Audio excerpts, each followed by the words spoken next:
And welcome back to the FWD Champions Day preview show. One more race to look at. It's the running of the big one, the QE2 Cup over the 2,000 metres with Goliath coming out of the Japan Cup, but very strong European form before that. Prognosis returns to Hong Kong.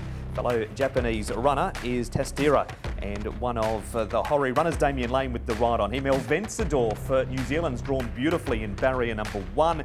Ensued's a two-time course and distance winner. The Derby winner, Cap Ferrar, down towards the bottom. He's now maiden no longer. And Liberty Island, run in Dubai. She ran second here in the Longjing Hong Kong Cup in December behind Romantic Warrior. He is the highest rated horse on the program on Sunday. He is Goliath.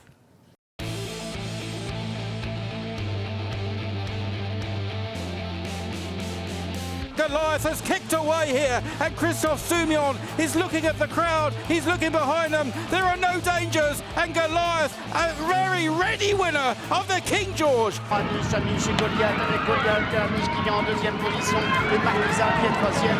Et c'est Goliath qui va triompher. Amiche sera deuxième, le 3 Marquisa est troisième.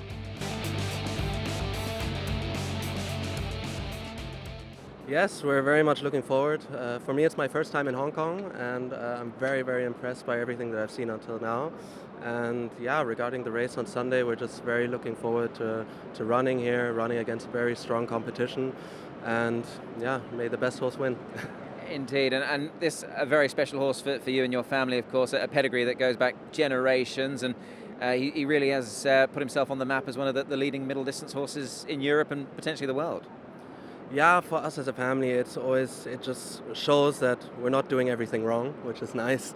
And yeah, if I see how we bred the sire, and that line goes back to 1915, and how the dam side we've also bred now since six generations, it's always nice to see that, yeah, every generation, or every couple of generations, some really good horses are coming out, and to be able to run in these races around the world against the best horses in the world, that's the reason why we do it. And I read an article, Philip, that after he won the King George, you were quoted as saying sort of, everything's possible with this horse, and I guess now that you're here in Hong Kong and you went to Japan as well, there's so many options for a horse like him. Yes, there's so many options available, and yeah, Japan was a great race. Sadly, the race didn't go to 100% that we expected it to be. But yeah, being able to run here, go to Japan, run back in Europe in the biggest races, everywhere around the world, it's something that you can do without any problems with a 5-year-old gelding. If he would be a colt, it would be a little bit different, because then you would have to look at the stallion career. And with him, you just know he seems to travel very, very calmly, doesn't mind it at all. And that is the perfect condition that you need for a horse like this. And as long as he keeps the class that he's been showing, I'm sure we'll have a lot of fun with him as well. That is Goliath, Graham. So he comes to Sha Tin with nearly all of his recent racing over further than what he runs on Sunday. How much of a concern is it that 2,000 metre start for him? Straight off the fence, for me, it is a significant concern.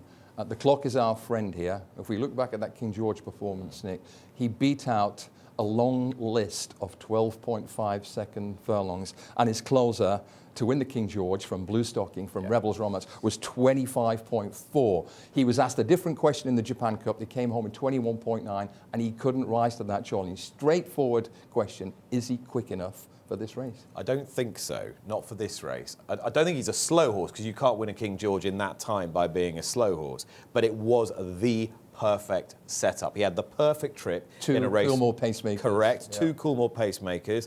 There was a dead rail. They'd massively overwatered the ground. So even though the ground is officially on the quicker side, I'd say this would be as fast as he wants it. I mean, if there's a bit of rain, I actually think it would increase his chance, though his connections don't necessarily subscribe to that view. So very, very high-class horse. I could see him running really well, but just running out of a bit of ground. I figured this horse as the trickiest high-quality horse on the card to price up, because I think quite a few people like me will have some caution about him.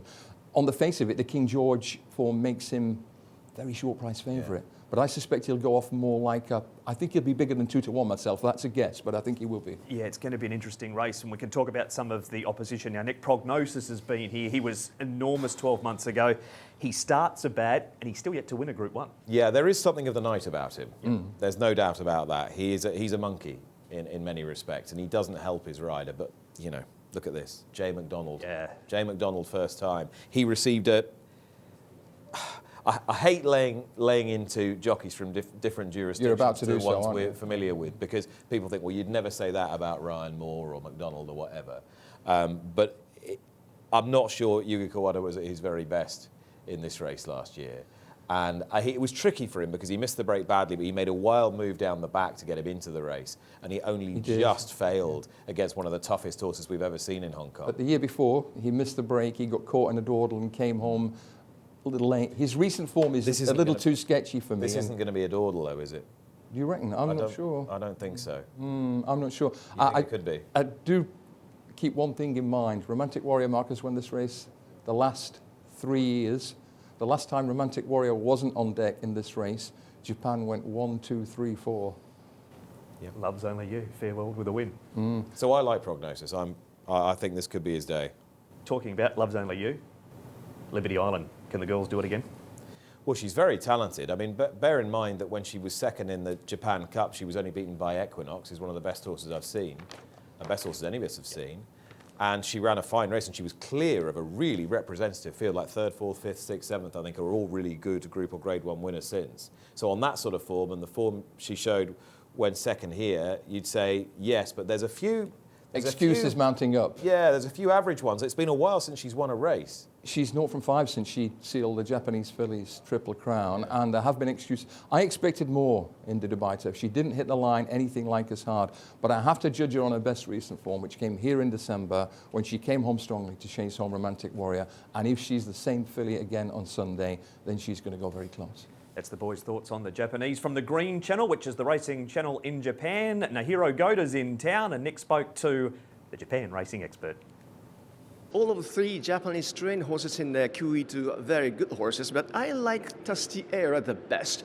You know, Tastiera is a winner of the Japanese Derby 2023, and he finished second to Do Deuce in Tenno-Show, which is the same distance as a QE2. And most important is, you know, Tastiera finished 3rd in Hong Kong Cup last year.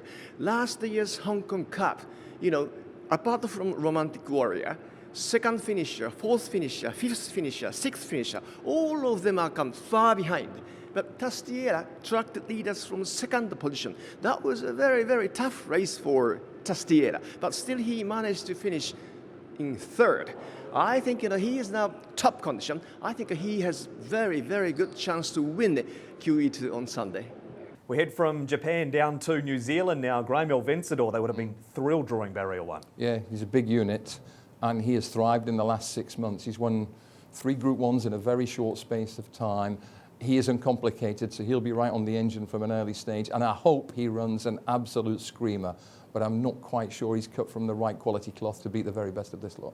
I mean, connections of horses like Goliath will be pleased he's in here, because I think he's going to cut the race open, especially from stall 1. He's going to drive on and really open it up.